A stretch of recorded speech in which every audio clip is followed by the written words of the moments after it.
le Ségur a été initié après la crise sanitaire, sur la base d'une grande concertation. Il y a des dispositions, des mesures qui ont été retenues, qui visent à poursuivre en fait la modernisation de notre système de santé français et surtout le quotidien, et aussi l'amélioration du quotidien des soignants et évidemment la prise en charge des patients.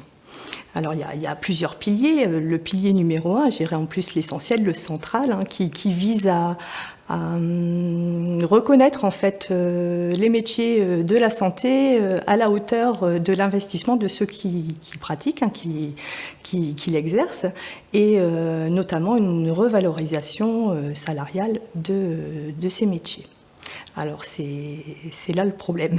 Alors le problème non pas du fait de l'existence de cette revalorisation salariale qui est méritée, mais surtout en fait des inéquités de traitement des salariés du médico-social qu'engendre encore aujourd'hui, malgré les avancées, le Ségur et qui plonge dans le désarroi les gestionnaires et les dirigeants des structures en fait.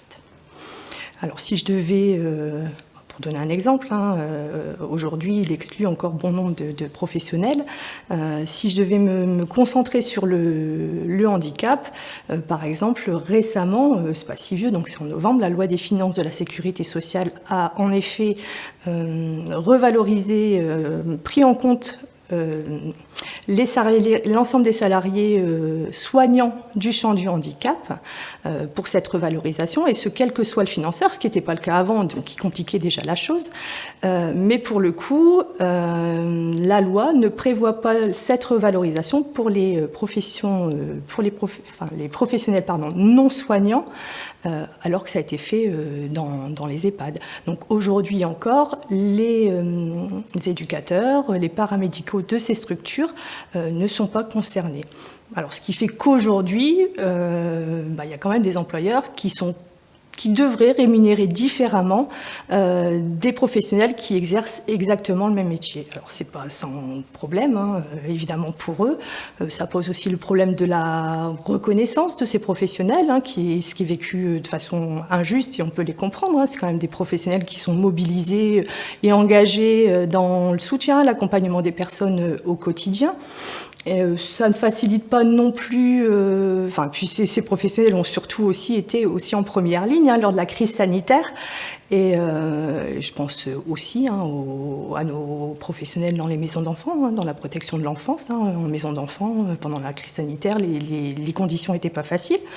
Ça vient pas aider non plus à améliorer les difficultés rencontrées dans le secteur sur ce champ-là, parce que des difficultés de recrutement, difficultés d'attractivité de ces professions. Et en effet, dès novembre 2020, le président Leroy avait interpellé le Premier ministre. À l'époque, Jean Castex lui avait fait part de l'engagement d'une mission qu'il avait confiée à M. Laforcade. Bon, depuis, il y a eu des avancées, on peut s'en réjouir, on ne peut pas les nier, on en est heureux. Néanmoins, elles ne sont pas aujourd'hui suffisantes. Donc le président a à nouveau interpellé le Premier ministre. Dans son dernier courrier, le Premier ministre faisait mention d'une conférence des métiers qui devrait avoir lieu au 15 janvier. Bon, c'est de constater qu'elle a été reportée, elle est prévue pour le 22 février. Mais c'est la réponse du Premier ministre. Aujourd'hui, la date fixée, c'est le 22 février. J'avoue qu'on espère que celle-ci ne sera pas reportée, parce qu'il est important que très rapidement, les parties prenantes puissent se rencontrer, fixer un calendrier pour travailler sur l'attractivité de ces métiers. Et puis, évidemment, le sujet de la revalorisation pour les professionnels que j'évoquais avant va être traité. Et puis, soyons clairs, la question du financement, de la prise en charge, de la compensation de la prise en charge de ces revalorisations, c'est un vrai sujet, et on espère non seulement qu'elle sera prise en charge, qu'il y ait une compensation importante à la hauteur des dépenses pour permettre non seulement au département du Pas-de-Calais, mais à l'ensemble des départements de financer au bon niveau les salariés de leurs compétences. Et puis surtout, ça permettra de pouvoir maintenir les budgets départementaux pour travailler sur la transformation de l'offre, et puis la qualité de l'accompagnement.